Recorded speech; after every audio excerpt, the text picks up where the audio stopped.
Hi everybody, it's Burgess. Thanks very much for joining me today. I thought it might be an idea to revisit three paintings that I did around 2 years ago. One is a lavender field using a bit of mixed media. The second is a line and wash of a lighthouse, and that's an imaginary scene that I made up. And the last is a boat on a misty lake. So why don't we take a look?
Hi everyone, welcome back to my channel. My name is Burgess and today I'm going to be painting a boat on a lake.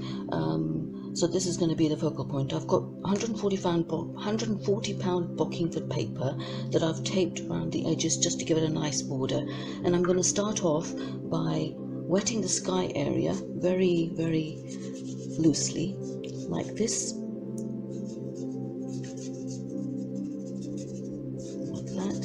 and then I'm going to go in with some cobalt blue for the sky, and it's going to be a very simple sky. I'm not going to do any clouds or anything like that, just very simple like that.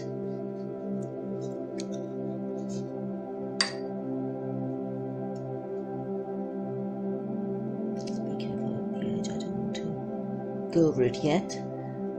Just like that. I don't mind going over the tree because the tree will be painted in later with a darker brown color, so I don't mind if it's if the wash for the sky is going over it. I don't mind that at all. So anyway, so I've put that in, and while it's sort of wet, still wet, I'm going to put in some burnt sienna with a bit of black added to it. So I'm going to put that in just to give it just to make it, just to look like it's a distant trees in the distance, not too defined, just sort of receding in the background like that.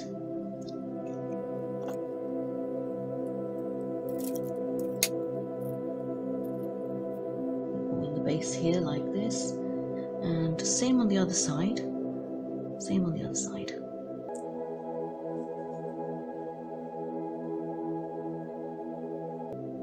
In fact, I'm just going to go over the tree area here, because again it's going to be painted over anyway, so I don't mind if it goes over the tree area.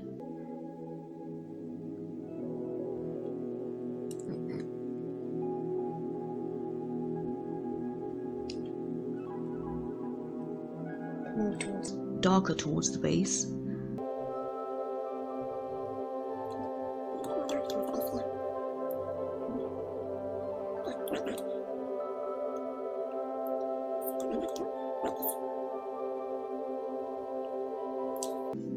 And while it's still wet, I'm going to take my homemade rigger and just flick a few branches here and there like that.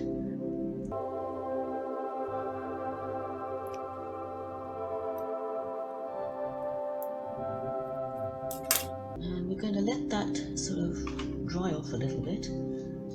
Just let it dry off. Put a bit more here.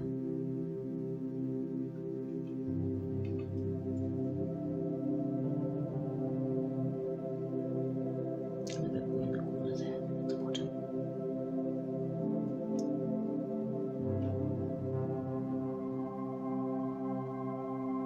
And let it dry off.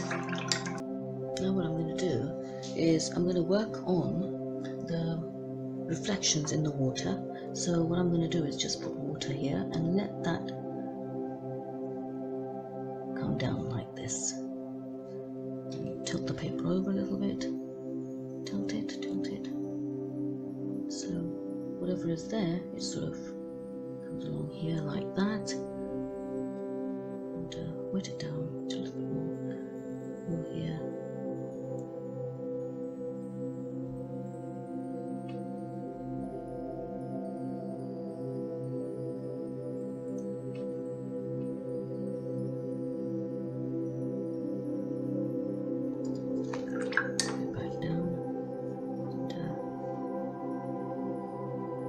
The boat area here. Soak up the water along here a little bit and a little bit along there. And I want the sky, I want the water to be the same color as the sky, really, sort of the same color. So we can just put that in like that. And put water along here.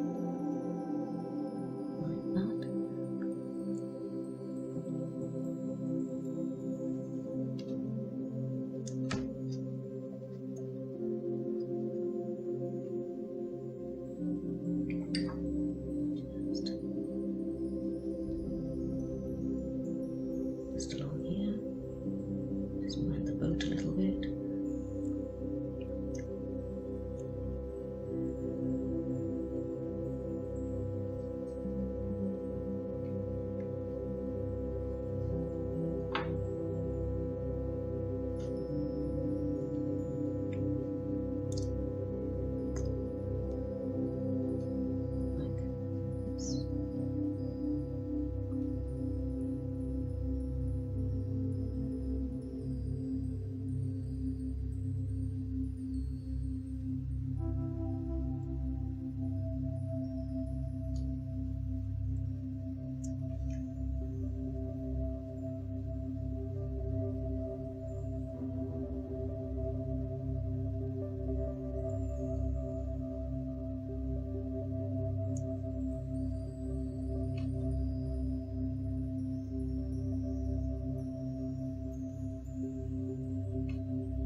fix that. So let's fix that as well. That can happen. Who cares? Doesn't matter. Doesn't really matter. Well, it does, but I'll always try and fix things later on.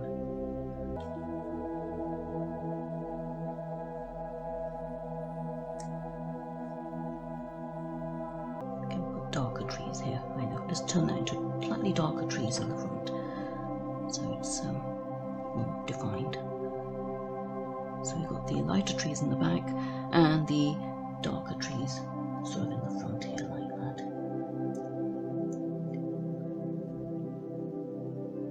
Well, let's still put the reflections in the water. Like that. So what I'm going to do is paint the outside of the boat. Oops, a bit too dark there. Too dark there. Let's just remove that.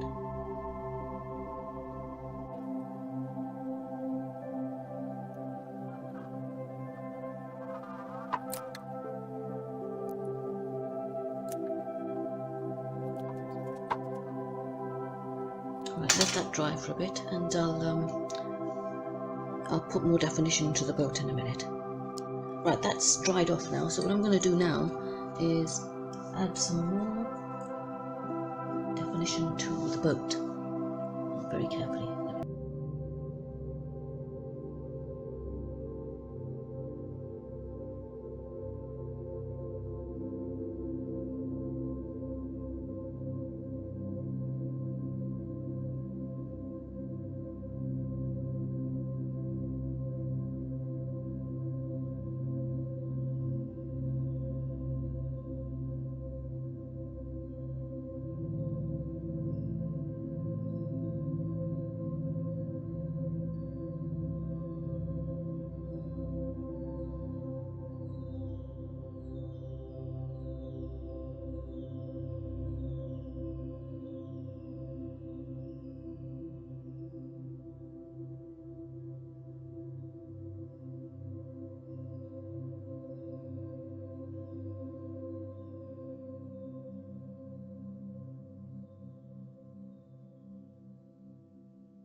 Here's the rope that comes with it. Nearly forgot that. So it's stuck onto something. Let's just put a little. Here's our little boat and tethered to the ground. So there we are. Today I'll be using the line and wash technique to paint a lighthouse. I have here 140 pound watercolor paper that I've taped around the edges to create a nice crisp border. Today's colors are cobalt blue, turquoise blue, burnt sienna, green oxide of chromium and black. But of course you can use any colors you like. So let's get started, shall we? I start off by wetting down the sky with clean water, being very careful around the lighthouse because I want to leave that white. In goes a wash of cobalt blue, lightening the wash towards the horizon. Again, I'm being very careful not to let this wash go over the edges of the lighthouse.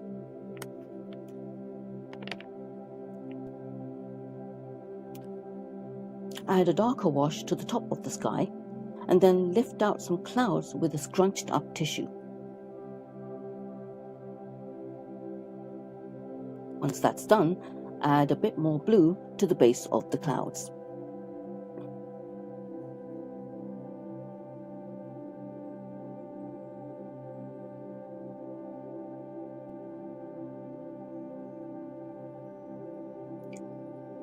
Now when that's dry, I work on the cliff here, face here, with a wash of strong yellow ochre, followed by burnt sienna and some cobalt blue. These are fairly strong washes because, as you know what I'm going to do, it gives me a nice base for some scraping action of the rocks on the cliff face.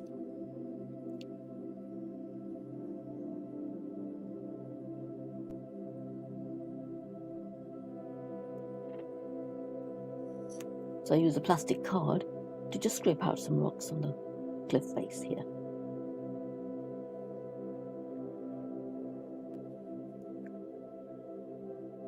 Then once that's done, I take a mixture of burnt sienna and a bit of black for the shadows between the rocks.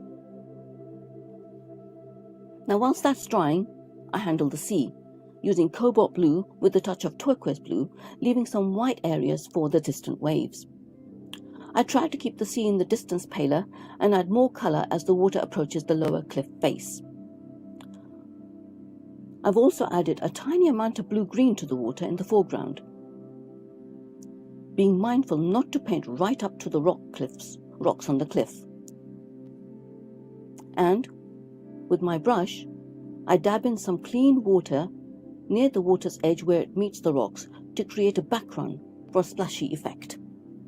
I then go in with the second cliff face. I put down a wash of grey followed by cobalt blue, burnt sienna and some black. This again leads to a perfect base for more scraping that by now you must have noticed I love to do. In with a plastic card, but since you've seen me do it so many times before, let's just jump ahead, shall we? Now with a damp brush, I'm softening the rocks near the water to retain that splashy effect, and finishing off with some dark tones between the rocks for the shadows. Now I'm going to deal with the cliff top here. A wash of yellow ochre followed by green oxide of chromium, making the washes darker in the foreground.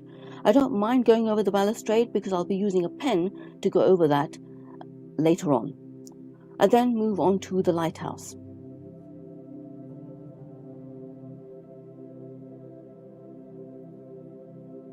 Here I add a wash of burnt sienna to the markings. Now whilst that's drying, I'm going to now put in the balustrade using this pen. It's a 0.5 grey by Unipen. It's important that the pen is waterproof if you are going to put a wash on top of it. But it really depends on what you want to do. If it's a wash first and then pen work, then an ordinary biro will do. Even a pen that runs doesn't matter. But if you're going to put the pen down first and then a wash on top, then it's so critical to make sure that the pen is waterproof, otherwise it's going to be running all over the place.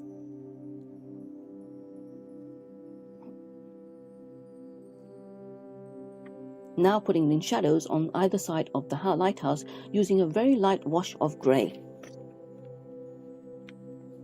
Now that the land is dry, I stipple on some thick mixes of green oxide of chromium to create a tufts of grass.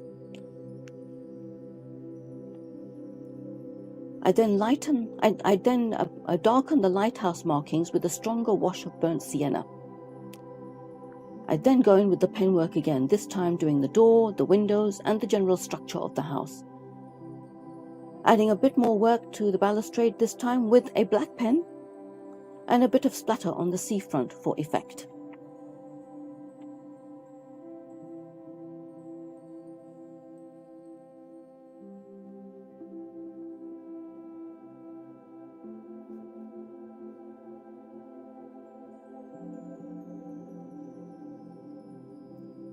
But I mopped some of that up because some of the splatters were just too big.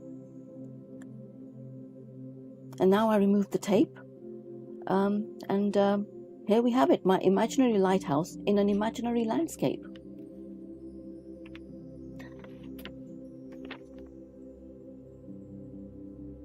There we have it.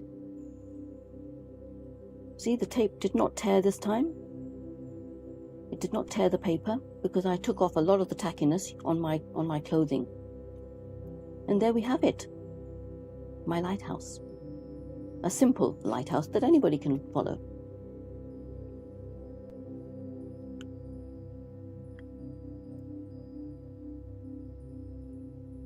But you know, after I removed the tape yesterday, I came back to it with a fresh eye and had a good look at the painting as a whole. And I noticed that there was something missing. I wasn't sure what, but I noticed that, for example, if you take a look at the lighthouse, that in itself seems to be flat because the shadows I put in yesterday dried out so lightly that they became invisible. I also felt there's something else was missing in the sea. So I went in again and decided to put in some more shadows on either side of the lighthouse rather, with a grey mix, and a fairly stronger mix, so that if it does lighten, it doesn't lighten so much that it disappears. So here I am putting it in with the tiny brush, softening off the edges as well. And I'm going to do that not just on the sides of the house, but up on the top of it where the balcony is. I don't know what that's called. Is it a balustrade? Is it a balcony? I don't know. But there we have it. I'm going to put that in anyway. I'm going in softening the edges. So just by doing that, it sort of becomes more 3D-like.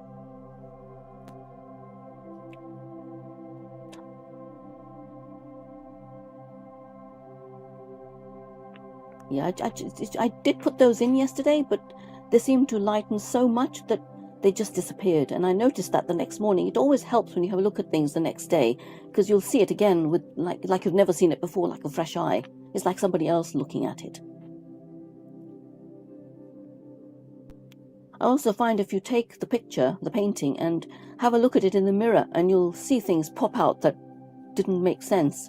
So here I'm going with the pen, and I'm going to add a bit more pen work to the whole painting, like a bit more brickwork, maybe another window here, making the door a little bit bigger, just sort of going a little bit more heavy with the pen across the whole lighthouse. I'm going to go in and work on the balustrade a bit more as well, and maybe put in some pen work on the rocks on the cliffs at the bottom there. A bit of brickwork here and a brickwork there.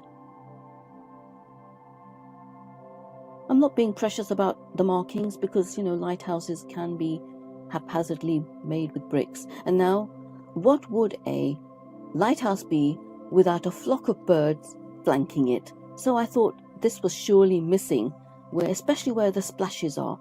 And you often find, I think, birds, lots and lots and lots of birds flanking the White House itself, the lighthouse itself, I said White House, the lighthouse itself, and where the cliff meets the rocks, the water. And the more birds, the merrier. So there we have it again, my lighthouse. Hopefully I won't come back to it again. If you enjoyed this video, please do like, subscribe, and do consider pressing the bell icon and sharing it with your friends and arty friends and non-arty friends, even your children. Anybody can watch this video and learn. It's a simple painting, this one. And do have a go. Please do leave a comment in the comment section, and please do come back to my art page again. At the moment I'm on 90 subscribers. I'd love to get to 100.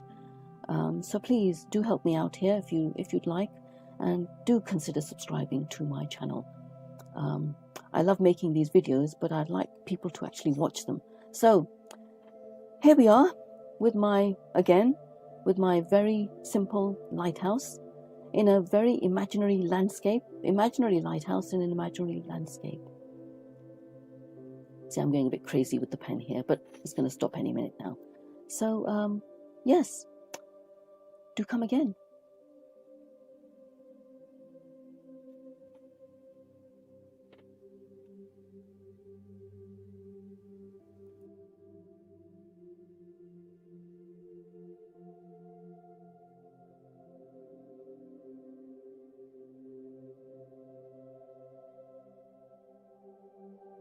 I do hope you enjoyed that. If you did, give this video a thumbs up and do consider subscribing. Thanks very much for watching, and I hope to see you in my next video. Thank you.